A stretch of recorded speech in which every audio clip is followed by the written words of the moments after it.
पता नहीं लोगों की हक हलाल की कमाई खा के लोगों को सुकून की नींद कैसे आ जाती है। मेरे पास एक क्लाइंट आई थी 1.5 महीने पहले। इन्होंने मुझे कहा मुझे वेडिंग केक चाहिए। इन्होंने ऑर्डर कंफर्म किया एडवांस पेमेंट करके। उसके ऊपर जो फ्लावर्स लगने थे इन्होंने कहा मैं आपको खुद से भेज दूंगी। 2 दिन पहले उन्होंने मुझे कहा कि आप खुद से फ्लावर्स कोई से भी लगा दें। मैं फ्लावर अरेंज नहीं कर पाई। अच्छा, वनीला फ्लेवर का पूरा केक डन हुआ था। इन्होंने कहा ऊपर वाला टेयर जो है आप मुझे चॉकलेट में कर दें। लास्ट मोमेंट पे इन्होंने मुझे कहा 2 दिन पहले। मैंने कहा ठीक है। इसके प्राइस थोड़े से इंक्रीज़ किए मैंने, और फिर इनको हमने जब केक डिलीवर करवाना तो मैंने इनको पिक्चर वगैरह भेजी। इन्होंने ओके किया। फिर मैंने यहाँ से इसको डिस्पैच करवाया। मुझे दूसरा केक भी वेन्यू पे लेकर जाना था तो मैंने यहाँ से टाइम से डिलीवरी निकाल दी थी। इन्होंने कहा मुझे वेन्यू पे 9:30 बजे चाहिए। मैंने कहा ठीक है।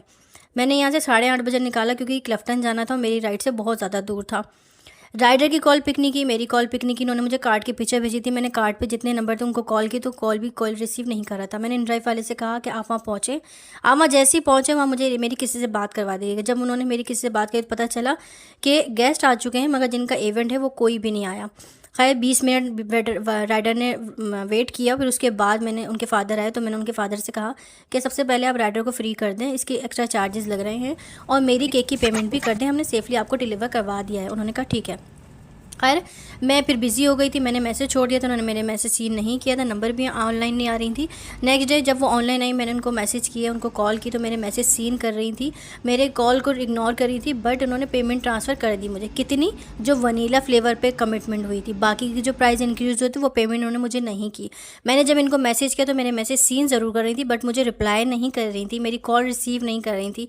खैर इन्नल्लाह मा साबरीन। अगर कोई किसी की हक हलाल की कमाई खाता है तो उसका पैसा कहाँ कहाँ से निकलता है वो बंदा खुद सोचता रहता है कि हमने किसी का क्या बुरा बिगाड़ा था जो हमारे साथ ये सब कुछ। खैर छोड़ें, जाने देते हैं। अब बात करते हैं इस वाले केक की। ये मेरे पास भी न्यू क्लाइंट आई थी। देखिए क्लाइंट में कितना फ़र्क होता है ना। इन्होंने मुझे फुली पेमेंट एडवांस की थी।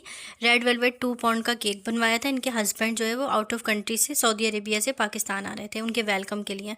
इन्होंने फुली पेमेंट मुझे एडवांस की थी और ख़ुद से उन्होंने कहा मैं आप पे भरोसा कर सकती हूँ। मैंने कहा आँख बंद करके कर सकती हूँ।